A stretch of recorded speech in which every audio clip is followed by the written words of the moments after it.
ਲੰਬੜਾ ਦੀ ਮਾਈ ਸੀ ਬਿਮਾਰ, ਮੈਨੂੰ ਸੱਦਿਆ। ਬਸਤਾ ਦਵਾਈਆਂ ਵਾਲਾ ਮੋਢੇ ਤੇ ਮੈਂ ਲੱਦਿਆ।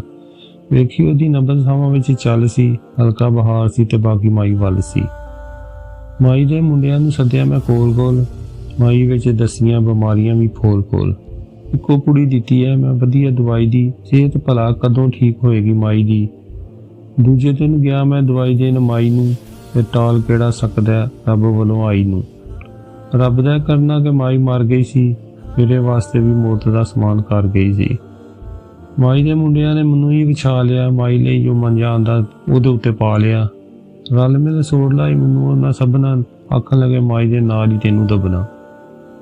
ਇੱਕ ਜਣਾ ਗਾਣਾ ਮੇਰਾ ਮੇਚ ਕੇ ਵੀ ਲੈ ਗਿਆ। ਸਭ ਕੁਝ ਵੇਖ ਕੇ ਮੈਂ ਸੋਚਾਂ ਵਿੱਚ ਪੈ ਗਿਆ। ਆਲਮੇ ਰਵਾਹ ਵਿੱਚ ਸਿਰ ਵਿੱਚ ਸਵਾਹ ਪਊ, ਕਬਰ ਵਿੱਚ ਮਾਈ ਨਾਲ ਕਰਨਾ ਨਕਾਹ ਪਊ। ਤੋਬਾ ਤੋਬਾ ਤੋਬਾ ਤੋਬਾ। ਬਾਬਾ ਇੱਕ ਬੋਲਿਆ, ਹੋਸ਼ ਕਰੋ ਲੰਬੜੋ, ਕੱਲੀ ਦਫਨਾਓ ਮਾਈ, ਮਾਂ ਹੈ ਤੁਹਾਡੀ ਕੰਜਰੋ। ਲੀੜੇ ਮੇਰੇ ਪਾੜ ਦਿੱਤੇ, ਕੱਛਾ ਕੱਲਾ ਰਹਿ ਗਿਆ। ਕੱਛੇ ਨੂੰ ਪੁੰਜ ਕੇ ਮੈਂ ਪੌੜੀ ਉੱਤੇ ਬਹਿ ਗਿਆ।